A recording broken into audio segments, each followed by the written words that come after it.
Hola, hoy vamos a hablar de los síndromes obstructivos, empezando con lo que sería la parte de fisiopatología respiratoria y nos toca hablar un poco del asma.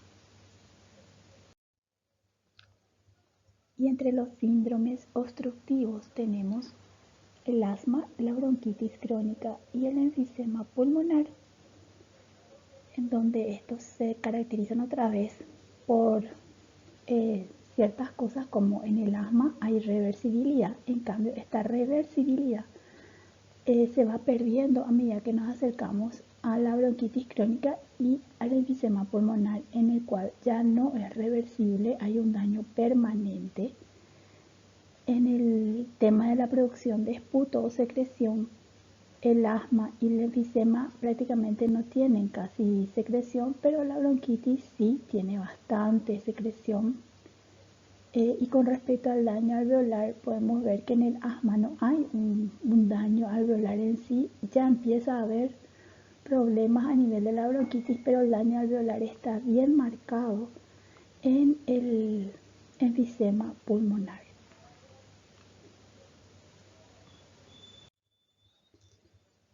Y vamos a ir definiendo el, lo que es el asma como una enfermedad inflamatoria de las vías respiratorias a la que se asocia intensa hiperreactividad bronquial frente a estímulos diversos. Actuando conjuntamente, ambos fenómenos ocasionan la obstrucción bronquial, cuya intensidad varía de manera espontánea o por acción terapéutica. Y hay tres eh, eventos que se presentan en la fisiopatología del asma, que son la obstrucción bronquial reversible, la hiperreactividad bronquial y la inflamación que vemos en el paciente con asma. A nivel de la epidemiología podemos decir que afecta entre el 3 al 7% de la población adulta. En niños la prevalencia es algo más elevada, los niños más predispuestos que las niñas a su desarrollo. Y en adultos jóvenes la enfermedad afecta generalmente más a mujeres. En ancianos se presenta con mayor frecuencia, con la misma frecuencia, perdón, en ambos sexos, y hay factores genéticos y ambientales que explican la diferencia de prevalencia en distintas regiones y comunidades del mundo. O sea, vamos a ver que hay lugares en donde, por ejemplo, la contaminación ambiental es mayor, por ende el asma también se va a ver exacerbado. Y hablar un poquito de la relación entre la atopía o alergia, que es una hipersensibilidad de tipo 1, y el asma. Esto se considera una condición hereditaria que está caracterizada por una respuesta inmunológica excesiva debido a la producción elevada de inmunoglobulina E frente a sustancias del medio ambiente. La anomalía en los cromosomas 5, 11, 12 producen una síntesis exagerada de inmunoglobulina E por los linfocitos B, que a su vez, regulada por las citoquinas como la interleucina 4 producidas por los TH2 y el interferón gamma por los helper tipo 1, van a producir una liberación de inmunoglobulina E y de otras citoquinas en forma exagerada que activan a los eosinófilos y los mastocitos, liberando mediadores químicos que producen en la mucosa bronquial contracción de la musculatura lisa, edema e hipersecreción, siendo todo esto responsable de la obstrucción bronquial que vemos en el paciente asmático. Y acá tenemos un caso clínico de una paciente de 25 años que en principio estaba bien y acude al consultorio por falta de aire, sensación de opresión en el tórax, episódicas, tos no productiva, sería tos seca. También refiere que suele tener picazón de ojos, suele estornudar mucho y siente tapada la nariz. Síntomas han aparecido y desaparecido durante 2 años, pero la paciente declara que en los últimos días empeoraron, suceden 2 o 3 veces al mes y notó que los síntomas se intensifican en durante los meses de primavera. No tiene síntomas producidos por ejercicio o nocturnos. Los antecedentes patológicos familiares notables son: el padre tiene asma, la paciente es soltera, trabaja como secretaria en una empresa de alta tecnología y vive con una compañera de cuarto que se mudó con ella hace 2 meses. La compañera de cuarto tiene un gato. La paciente fuma de manera ocasional cuando sale con amigos, es bebedora social y no tiene antecedentes de consumo de drogas. Al examen físico, la paciente estaba con una presión de 110/60, una frecuencia cardíaca 80 por minuto, una frecuencia respiratoria de 16, temperatura 36,5 y un índice de masa corporal de 21. En el tórax había murmullo vesicular conservado, sibilancias leves al final de la expiración. Al nivel del sistema nervioso central se encontraba orientada en tiempo y espacio, no había déficit motor ni sensitivo, abdomen estaba blando, depresible, no doloroso, no se palpaban visceromegalias y presentaba ruidos hidroaéreos positivos. Al aparato cardiovascular el ritmo era regular, R1 y R2 normofonéticos, no soplos, y a nivel de piel se encontraba normohidratada y normocoloreada. El interrogatorio del examen físico fueron congruentes con el diagnóstico de asma y se le solicitan pruebas de función pulmonar para confirmarlo. Hay factores que desencadenan el asma y en estos casos tenemos alergia, asma profesional, que puede ser desencadenado por exposición a metales, a polvos, a sueros, a químicos, ejercicio, hiperventilación, infecciones que pueden ser desencadenadas sobre todo por virus, emociones y personalidad, que sobre todo por actividad vagal o endorfinas, por fármacos, como por ejemplo ácido acetilsalicílico o cualquier, hay muchos pacientes que son alérgicos a los AINES, antagonistas beta-adrenérgicos, agonistas sulfitos, reflujo gastroesofágico, menstruación y embarazo. Con respecto a los fármacos es antagonistas beta-adrenérgicos. Y el mecanismo lesional del asma sería la broncoconstricción, la inflamación mediada por células y mediadores, sustancias mediadoras, el daño en el epitelio bronquial y la estimulación del músculo liso bronquial para que se produzca esa broncoconstricción. Entonces, acá tenemos una imagen de un lado lo que sería el epitelio normal a nivel de los bronquios y del otro lado cómo estaría en el asma. Y vemos que la membrana basal en el paciente asmático está engrosada, hay un aumento exagerado de la producción de moco y el epitelio también está aumentado, se ve un infiltrado inflamatorio y un aumento, se podría decir que hay un aumento de las glándulas y de la musculatura, ¿verdad? Así como del aumento de la vascularización. Entonces, dentro de los mecanismos lesionales del asma tenemos un estímulo que puede ser sobre todo del medio ambiente, donde esto va a estimular la liberación de mediadores inflamatorios por las células cebadas sensibilizadas por anticuerpos IgE específicos, donde se liberan histamina, prostaglandinas, cininas, leucotrienos y otros. Y por vía autónoma va a dar un aumento del estímulo alfa-adrenérgico con disminución del estímulo beta-adrenérgico por mecanismos no inmunológicos.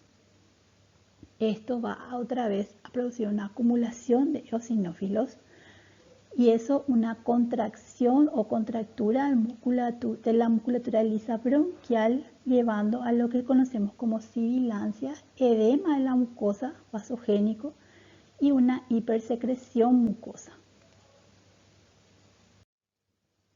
Estas serían las células implicadas en el proceso inflamatorio los mastocitos, eosinófilos, las células TH2, los basófilos, neutrófilos y plaquetas, y las células que trabajan en la forma estructural, donde tenemos las células del epitelio, el músculo liso, el endotelio, fibroblastos y nervios.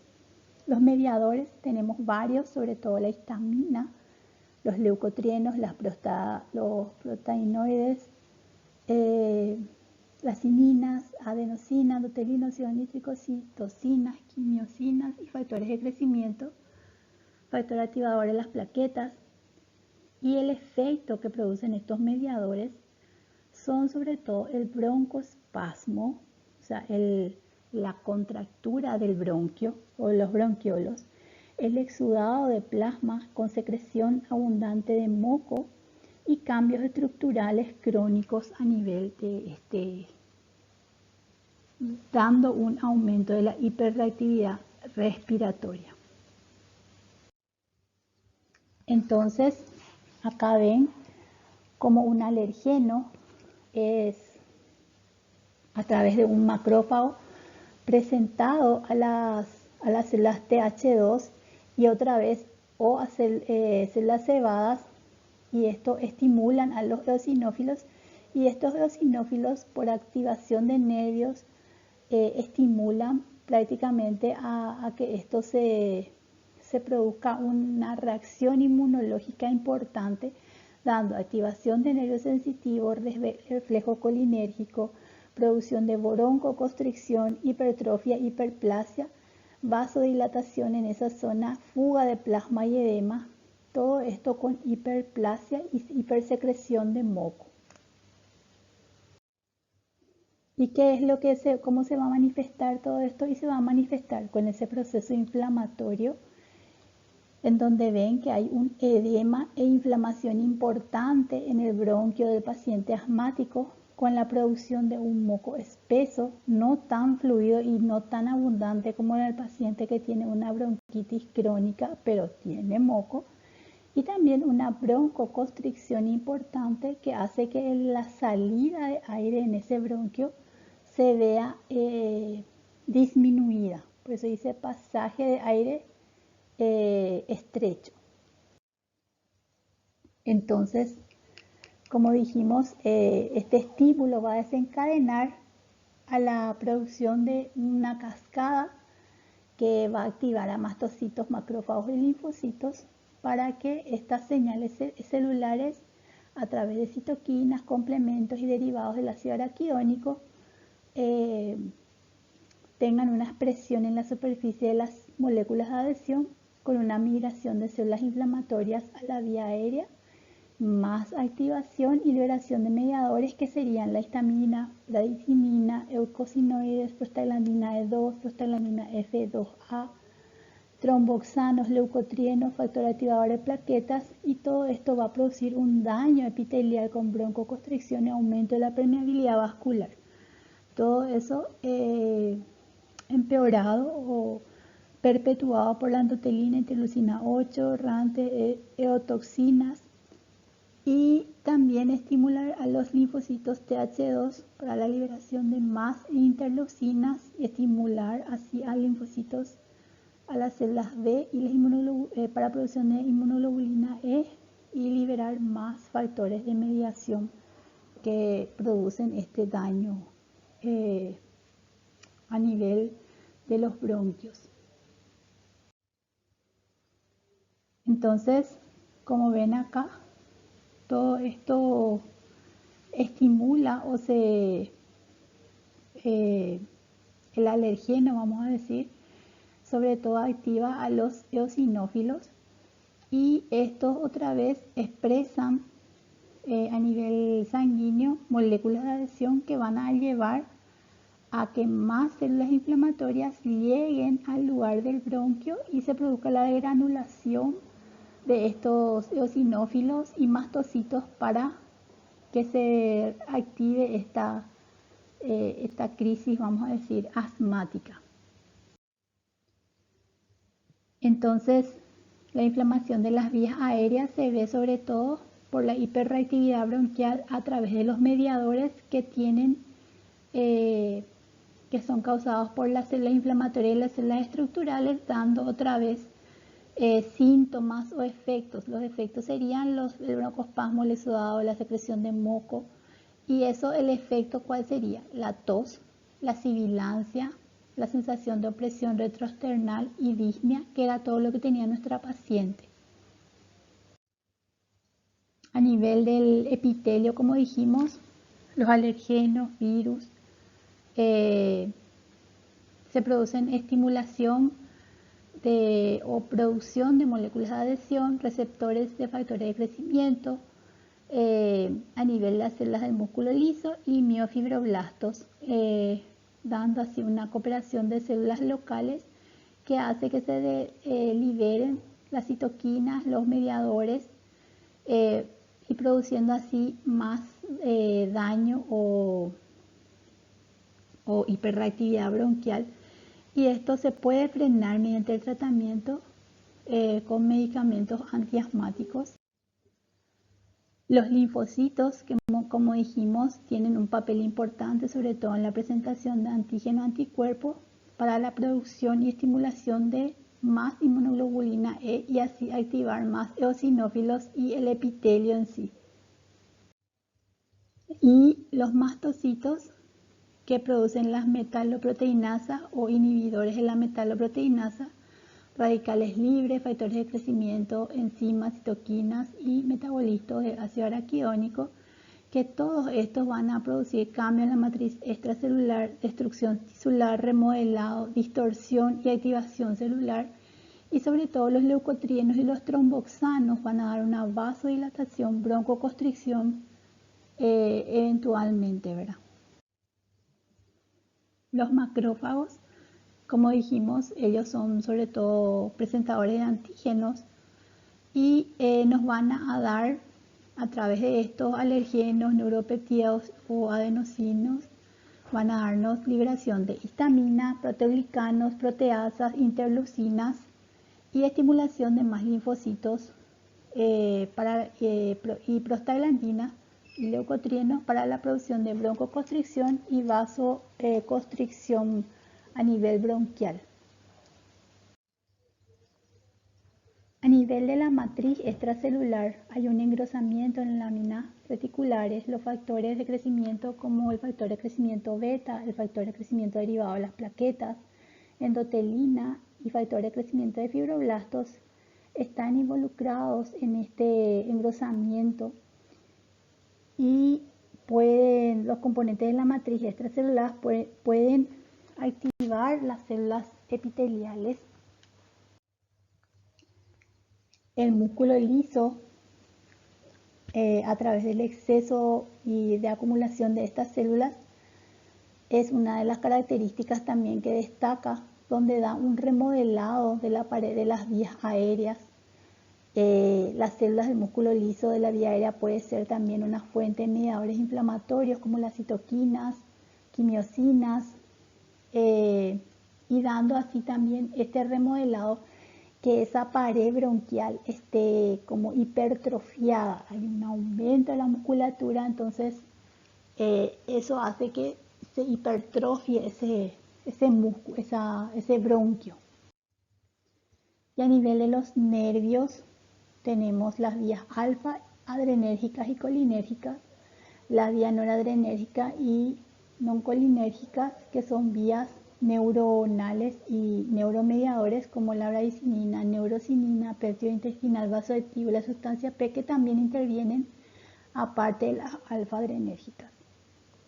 Estos neuromediadores pueden producir in vitro y in vivo características clínicas de asma, así como broncoconstricción, vasodilatación y la inflamación. ¿Y qué es lo que tenemos en el bronquio normal? Que durante la inspiración y la expiración, como un proceso, la expiración sobre todo pasivo, sale el aire que hemos metido. Pero ¿qué pasa en el asma? En el asma tengo un aumento de una hipertrofia del músculo con un engrosamiento de ese bronquio, y aparte de eso tengo aumento de la secreción, ¿verdad? Entonces a la inspiración entra aire, pero no puede salir todo lo que yo meto debido a que hay una resistencia aumentada a la salida del aire. Ese retroceso elástico y la elastancia están aumentados y entonces nos da una complacencia disminuida que nos produce un atrapamiento de aire. Y dentro entonces de las alteraciones de la mecánica respiratoria que vamos a encontrar en el paciente asmático está la resistencia, que es mayor, versus la complacencia. Entonces es lo que nos da como resultado el atrapamiento de aire en el paciente asmático. Y dentro de lo que serían las alteraciones de la mecánica respiratoria que vamos a ver en el paciente con asma, hay estudios que vamos a hacer, sobre todo la espirometría, que no sé si recordarán del año pasado, ¿verdad? Que era el estudio de la cantidad de aire que uno podía sacar en el primer minuto, la espirometría forzada, y los volúmenes pulmonares, que sobre todo vemos que la espirometría forzada era el meter un aire, ¿verdad? Y tratar de sacar lo más rápido que podamos el aire de los pulmones en una expiración forzada. Y dentro en el B tenemos los volúmenes pulmonares, que como ven acá sería lo normal, donde tenemos el volumen corriente, el volumen residual, pero en el paciente obstruido, que sería el paciente asmático, vemos que el volumen corriente está disminuido a expensas de que aumenta el volumen residual. ¿Por qué aumenta? Porque hay un atrapamiento de aire. Entonces, ¿cómo estaría la espirometría de nuestra paciente que presentamos anteriormente? Y en ella tendríamos entonces la FEV1, que sería el volumen expiratorio en el primer segundo, va a estar disminuido porque no puede sacar todo lo que metió. La capacidad vital puede estar normal o disminuida. ¿Por qué? Porque se acuerdan que dijimos que la capacidad vital puede estar disminuida. ¿Por qué? Porque hay un aumento del volumen residual. Entonces, al estar disminuida la FEV1 y la capacidad vital, el cociente de Tifeno va a estar también disminuido. ¿Y qué es lo que encontramos en esta paciente en la clínica? Como dijimos, la inflamación, la hiperreactividad y la obstrucción reversible. La inflamación que se evalúa por la hiperreactividad, la infiltración de eosinófilos y el aumento de la producción local de la inmunoglobulina E. La hiperreactividad, donde va a haber un estímulo directo de la histamina y la metacolina, y estímulos indirectos a través de la activación de mastocitos y reflejos colinérgicos. Y la obstrucción reversible, que es la exacerbación asmática por agentes desencadenantes como el broncoespasmo, el aumento de la secreción de moco y el edema por inflamación. En la fisiopatología entonces del asma tenemos un aumento de la resistencia de las vías aéreas que producen una hiperinsuflación bronquial. Esto va a dar un aplanamiento y debilitamiento del diafragma. Como consecuencia va a aumentar el consumo de dióxido de oxígeno, el aumento de la producción de CO2 y va a dar un aumento del trabajo respiratorio. Por eso que se ve que el paciente que está obstruido retiene también un poco de dióxido de carbono. En estímulos, sobre todo mediadores, van a dar una hipersecreción, broncoespasmo, edema importante de los bronquios. Esto todo va a llevar al aumento de la resistencia de las vías aéreas. El aumento va a dar un aumento del volumen residual al no poder sacar todo lo que yo tengo para todo lo que yo meto como aire.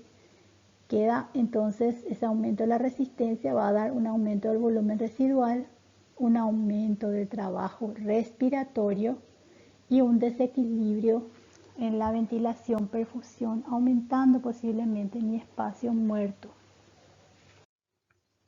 Y en la clínica, ¿qué es lo que voy a tener en esta paciente? Voy a tener sibilancias porque hay una obstrucción al paso, a la salida del aire. Disnea, que es la sensación de falta de aire, opresión o sensación de que le aprieta el pecho, tos, ¿verdad? Que generalmente puede ser variable y aumentar a la noche o al amanecer, y antecedentes sobre todo de atopia en familiares cercanos, que era lo que tenía esta paciente, el padre con asma.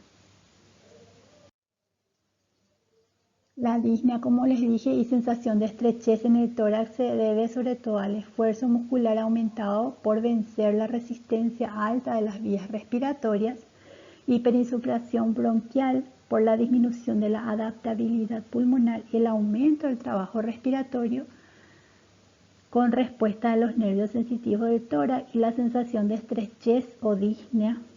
Y la disnea progresiva se puede ver por obstrucción con un aumento de la ventilación, perfusión, hipoxemia, hipercapnia, o sea, aumento de retiene dióxido de carbono.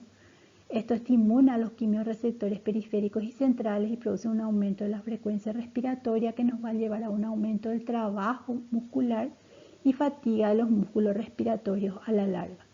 La sibilancia es sobre todo por la contracción del músculo liso, la hipersecreción, retención de moco que hacen que se afine o que disminuya el calibre de las vías respiratorias, prolongando el flujo de salida turbulento y dando ese sonido de un silbido a la expiración.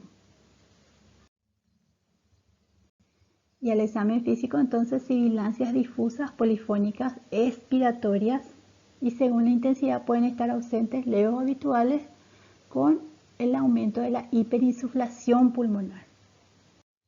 O sea, van a ver que el paciente tiene los músculos intercostales marcados, porque eso se llama tiraje intercostal, con un aumento del diámetro anteroposterior del tórax. ¿Por qué? Porque hay un aumento del atrapamiento de aire. Entonces vamos a ver también una horizontalización de las costillas, el corazón o la imagen cardíaca como en bota, y un aplanamiento del diafragma. ¿Y cómo vamos a estudiar sobre todo los pacientes que tengan algún trastorno a nivel de la función respiratoria?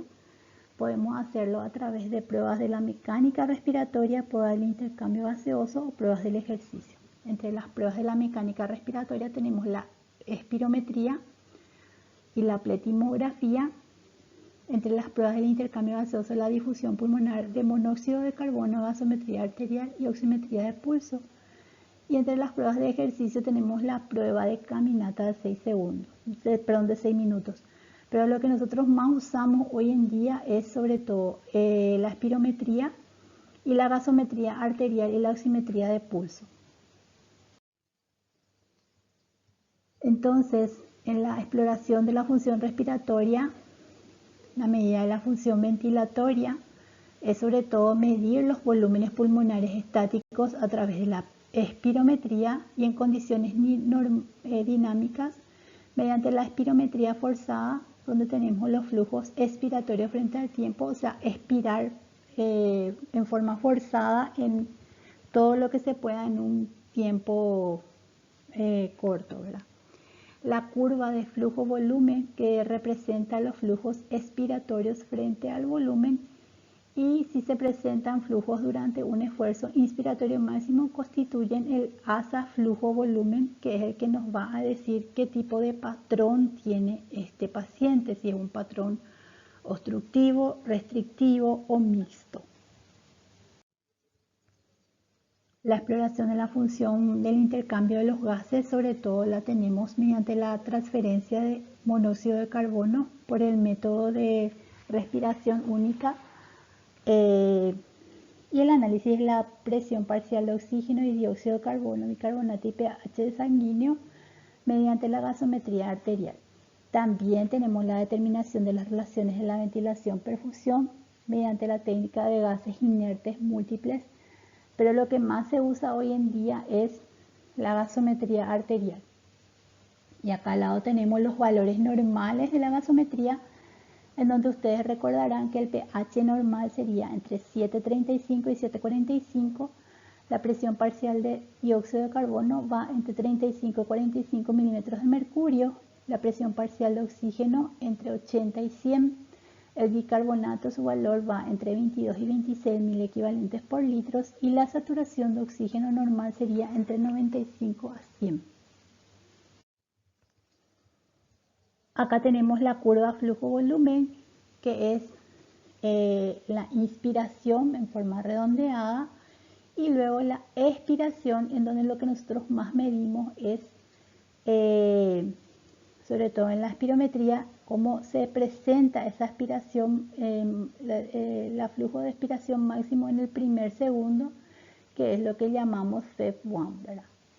Y esto es lo que nos da la relación flujo-volumen en el tiempo, la velocidad con que sale ese aire y qué volumen metemos y qué volumen sale. Entonces, en las alteraciones, como dijimos, tenemos en la espirometría una espirometría que puede tener un patrón normal, un patrón obstructivo, que es el patrón que se suele ver en el paciente asmático o bronquítico o el paciente con enfisema, y el patrón restrictivo que se ve sobre todo en enfermedades de tipo restrictivas, ¿verdad? Acá vemos el patrón restrictivo, el patrón normal y el obstructivo. En el patrón obstructivo, la capacidad vital suele estar normal o levemente disminuida, la FEV1 va a estar disminuida, entonces la relación FEV1 capacidad vital va a estar disminuida.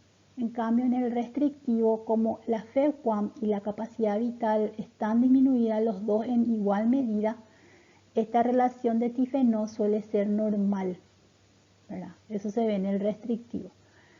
Y en el mixto podemos tener una capacidad vital baja, una FEV1 baja, pero vamos a tener también un índice de TIFE-NO bajo. Y esto sería con respecto a lo que sería la primera entrega de la parte de fisiopatología de problemas respiratorios. Vamos a seguir hablando de la espirometría y de las pruebas espirométricas en los pacientes con enfermedad pulmonar obstructiva crónica.